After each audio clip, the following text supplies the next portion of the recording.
fur. Ça fait 2 ans que la série existe, tu crois pas que tu pourrais faire un petit truc, genre, je sais pas, répondre aux questions des gens? Mais ils posent pas de questions, les gens. Je ne sais pas, moi, faire un petit bilan, par exemple. On en est à la 4e saison, tu pourrais pas faire un petit truc? Ok. Mets-moi ça au frigo, s'il te plaît. Je vais le faire, ton bilan. Parfait, c'est très bien. Oui. Ah, bordel. Oh, je vais les gueuler. Je vais les gueuler. Salut tout le monde, bienvenue dans cette vidéo Try and Die IRL où je m'adresse directement à vous. Aujourd'hui nous faisons un bilan de tout ce qui s'est passé jusqu'ici, du début de la série jusqu'au 3e épisode de la saison 4. Et précisément du machinima que je viens de sortir. Mais bon, mine de rien il s'en est passé des choses du premier épisode jusqu'à maintenant. Et dans cette vidéo nous allons faire un petit bilan de l'évolution que nous avons suivie à travers les épisodes, de nos futurs projets que nous allons mettre en place avec Dark Knight, alias Théo, et moi, Yann, alias Yann, et aborder d'autres petits détails pendant la vidéo. Je suis navré de vous dire que Théo ne pourra pas participer à cette vidéo parce que malheureusement il est au chiottes. Non, je déconne, en fait il est tout simplement pas là et ce que je viens de faire était une imitation. Je l'ai bien fait, hein. Par contre là je vais changer d'angle de caméra parce que c'est pas terrible. Allez, passez-vous. Ah, elle est là. Donc, le bilan. Donc, alors, il y a certaines choses que vous ne savez pas, comme par exemple, avant de faire la saison 1 de la série, nous avions fait 3 épisodes pour nous entraîner avant la série. Alors, ces épisodes, ils étaient drôles, mais dans le sens c'était totalement absurde. Par exemple, à un moment, alors je ne peux pas vous les montrer parce que j'ai perdu ces épisodes, mais à un moment, par exemple, je faisais comme si un coffre piégé venait de m'ôter les points de vie. Et à ce moment-là, Théo a fait je me disais bien qu'il avait une tête de gazinière, ce coffre. Donc, nous nous étions pas entraînés, nous avions quand même pas mal rigolé.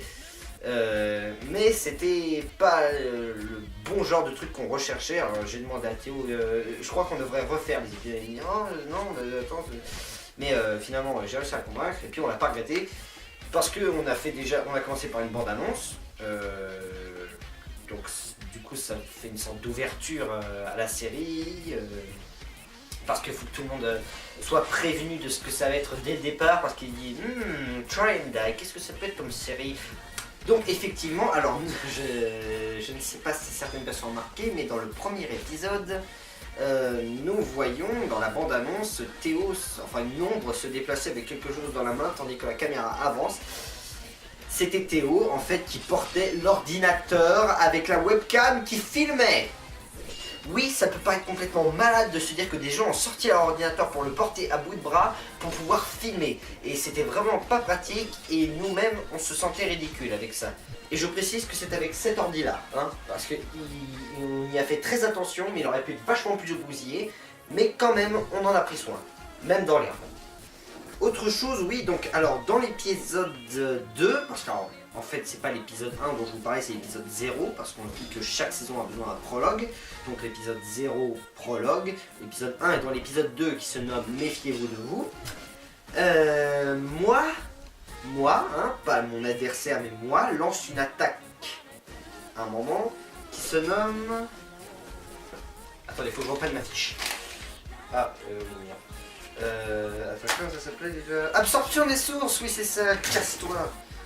Et donc lors de cette attaque, vous avez pu observer des effets spéciaux massivement illusionnistes, comme les éclairs dessinés tout pourraves, des effets de ma caméra évidemment. Enfin pour rendre ça plus ridicule, des effets de ma webcam. Hein. Donc vous voyez, on était dans des conditions très restreintes.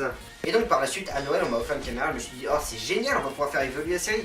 Alors, la caméra pure et dure, ça n'a pas changé grand chose. À part au niveau pratique et au niveau qualité, vu que c'est une caméra HD, c'était mieux, mais ça n'a pas totalement changé. Par contre, ce qui a été génial par contre, c'est le fait qu'avec la caméra, un logiciel soit ajouté. Alors au début, quand j'ai vu le logiciel, je me suis dit, putain, je vais pas me servir de truc, hein, j'ai déjà une caméra, ça je verrai après. Et quand je m'en suis servi, je me suis dit, mais putain, mais pourquoi j'ai pas utilisé ça avant? Ce qui est dingue quand on commence des vidéos et qu'on reçoit du matériel, comme par exemple, vous voyez, avant de faire la série Try and Die avec mon ami Théo, moi-même, tout seul, je fais des vidéos nommées sur une chaîne nommée The Stupid. Et c'était des vidéos médiocres, hein, dans tous les sens du terme, niveau humour, niveau construction et niveau montage. Je me demande si quelqu'un a juste pensé à faire comme moi. C'est simple ce que je faisais. Je filmais toutes mes scènes. Je les faisais ajouter au lecteur multimédia sur mon ordinateur, comme ça elles passaient toutes les unes après les autres. Et je filmais. Je filmais comme ça. Et à même l'écran. Hein, et rien que de dire ça, je me sens mal. Je crois que tas de merde. Et donc, quand j'ai reçu Movie Maker pour faire non seulement avec The Stupid, mais aussi pour faire Try and Die, j'étais super content. Je me suis dit, what the fuck, je suis un pro! Et je me suis dit exactement la même chose avec la caméra et le logiciel Loilofit. Et puis, plus on grandit, plus on a conscience des choses. Parce que quand une personne qui s'appelle, je sais pas si vous connaissez, Dark Warrior 290, voilà, donc juste pour vous situer. Donc si vous ne connaissez pas, allez voir sa chaîne, c'est l'une des chaînes de tutoriels, par exemple d'installation de logiciels ou autre. C'est l'une des chaînes de tutos les plus connues de France et ces vidéos sont vraiment bien, je vous conseille d'aller voir, les liens sont dans la description. Donc Dark Warrior m'a dit tout simplement que Movie Maker c'était le logiciel le plus pourri de l'univers. Et que lui, il utilisait tel autre logiciel. Alors, depuis, on n'a rien changé. On est toujours resté sur Movie Maker. Pourquoi? Parce que c'est peut-être le logiciel le plus nul du monde, mais c'est aussi le plus simple d'utilisation. Parce que j'ai jeté un coup d'œil aux autres. Je sais pas s'ils sont meilleurs, mais je suis con. Et eux, ils sont trop intelligents pour moi. Voilà. À part ça, sinon aussi une hache avec un manche en bois et un bout en plastique, hein, bon ça tout le monde s'en est douté je pense. Sinon j'ai aussi fabriqué 3 boucliers pour chaque faction se combattant dans la série. Les forces de l'Ouroboros, les barbares et la résistance. Sauf que les barbares depuis la fin de l'event de la saison 3, bah, on les reverra plus, sauf une fois, et là je ne vous en parle pas. Ok ? Aussi, ce qui nous a vraiment aidé, c'est l'acquisition de 2 épées en fonte hein, de mon grand frère, que je remercie encore, avec une armure en cuir qui nous a aussi beaucoup aidé pour le style, parce que non seulement elle est véridiquement, véridiquement efficace, je veux dire, on peut la transpercer, on peut. Je n'ai pas essayé de la transpercer, elle n'est pas abîmée, mais vu la solidité, je le sais, il faut y aller quand même pour la percer. C'est-à-dire qu'elle est véridiquement efficace, on ne peut pas... c'est comme une armure réelle, quoi. C'est une réelle armure de cuir qui peut arrêter certaines mains. Voilà. Pas toutes, et pas les balles non plus, mais certaines. Et je le répète, je ne l'ai pas trouée, elle n'est pas abîmée, mais elle peut arrêter les lames. À part ça aussi l'acquisition de 3 casques en métal, qui sont aussi véridiquement solides et qui peuvent arrêter toutes sortes d'épées. Même les dagues ne peuvent pas les transpercer, elles se pèteraient ou se tordraient dessus. Il y a juste un tout petit problème pour ces trucs, je vous montre. Est-ce que j'ai franchement l'air crédible avec ce casque trop grand pour ma tête? Ah bah moi je vous dis non. Ces casques, les 3 que nous ayons, hein, tels qu'ils soient, sont beaucoup trop grands et ne rentrent sur aucune tête. Réellement, hein. Même des adultes ont essayé de les mettre. Ils n'ont aucun style avec. Mais bon, malgré tout ça, hein, on pourra toujours s'en servir pour une armurerie ou autre. En exposition, en tout cas, on s'en servira. Déjà, je m'en sers d'une manière pratique pour y poser mes perruques. Oui, c'est ridicule, mais c'est pratique. Hein. Sinon, comme évolution, vous l'avez sans doute remarqué en voyant les gigantesques armées... Gigantesques, c'est un peu... mais bon, gigantesques armées de l'Ouroboros. After Effects nous est tombé entre les mains. Alors évidemment on l'a eu de façon légale, on l'a perdu, et on l'a eu de façon légale en version d'essai. Et on a eu le temps de produire pas mal de scènes pour, Parce qu'en fait, on s'était dit que de toute façon, on pourrait jamais accélérer la production pour se servir le plus possible à After Effects. Alors moi, je me suis dit, ne t'inquiète pas Théo, je m'occupe des scènes de bataille ou des scènes de combat avec After Effects et on les replacera après dans la série. Donc il y a près, pas de spoiler mais juste ça, il y a près de 7 scènes de combat et de bataille dans cet ordinateur. Enfin je crois, ou celui-là, ou celui-là. Alors évidemment, à part ça, comme évolution, nous avons rencontré Dark Warrior 290 qui nous a pas mal aidé dans la série. Alors, comme une petite dizaine de gens quand je connais son visage, mais dans son intérêt, hein, parce que lui ne veut pas, je ne vais rien montrer sur lui, voilà, je vais seulement parler de lui. Donc premièrement, Dark Warrior 290 nous a donné quelques conseils, tout simplement pour le jeu d'acteur, et pour l'amélioration de la qualité des trucs. Et il nous a donné réellement humblement quoi. Putain, tu vas venir à ta série de merde, c'est moi le maître, putain, bra. Ok, comme tu veux. C'est lui le maître. Nous sommes encore en contact en ce moment et il nous soutient toujours pour notre série. Donc merci.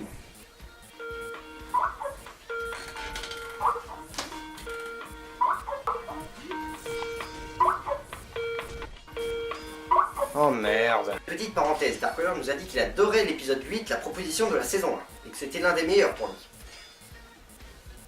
Compliment, pas compliment, je sais pas.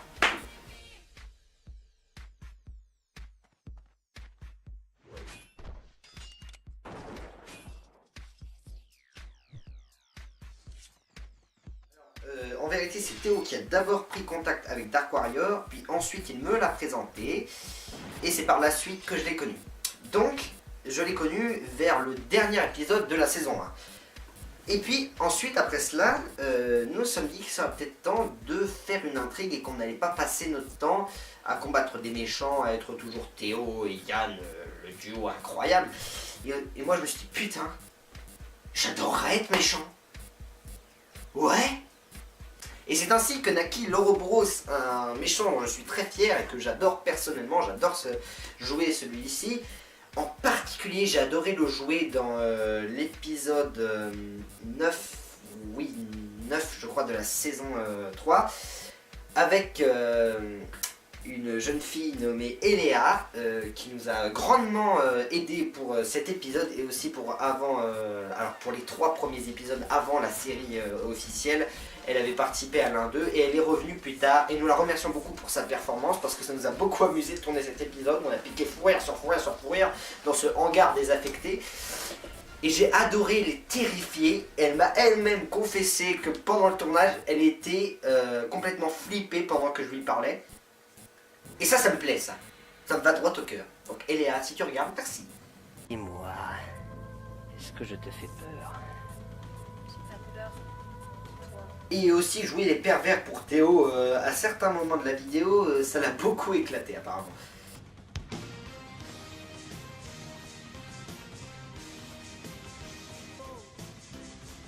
Donc tout ça c'était l'évolution de la série jusqu'à maintenant. À présent, nous allons passer au projet futur. Alors chaque jour de semaine, Théo et moi nous voyons dans notre collège. Et nous pouvons nous échanger certaines idées à propos de la série. Lui m'en propose, je lui en propose, nous mettons tout ça en commun, nous partageons les idées. On peut dire qu'il n'y a quasiment aucune dispute parmi nous. Il y a dû en avoir une ou deux. Salut, donc finalement je me suis rendu compte que j'avais presque pas parlé de nos projets futurs à ce moment là de la vidéo, donc je vais le faire maintenant. Alors nous avons imaginé premièrement nous procurer After Effects illégalement, évidemment, encore une fois, le plus vite possible pour pouvoir rajouter un peu plus de scènes de bataille tous les deux et rajouter un peu plus de gros plans, enfin de plans paysages sur des armées, si vous me suivez. Et pour le reste... eh bien, la série se poursuit jusqu'à la saison 6 normalement, et nous sommes dit que peut-être nous pourrions clôturer la série par une trilogie de 3 films. Si on ne peut pas, on ne pourra pas, hein, on ne peut pas vraiment prévoir ce qui va se passer. Sinon, ce qui est sûr, c'est que nous allons nous lancer dans une autre série prochainement, hein. Alors, pour ne pas vous spoiler, on ne vous en dit pas plus. Mais quoi qu'il en soit, nous le lancerons bientôt dans une nouvelle série. Sinon, à part ça, nous nous procurons toujours plus de matériel et espérons en acquérir un peu plus par l'avenir. Merci. Et pour vous resituer dans la vidéo, je vous dirai que quand j'aurai fini de parler, je serai en train de vous parler de mes 2 meilleurs souvenirs de tournage. C'est vos souvenirs de tournage. Alors, disons mes 2 meilleurs hein, pour contrebalancer. Alors, c'est le tournage de l'épisode 9 et lors de l'épisode 0 de la saison 4, Théo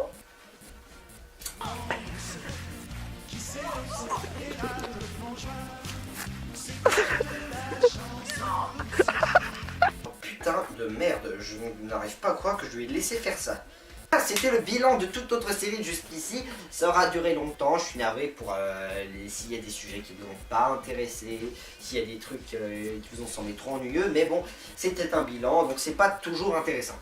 En tout cas, merci à tous les fans qui nous suivent, merci Dark Warrior de nous avoir soutenus, merci à mes frères pour tout ce qu'ils m'ont procuré comme accessoires.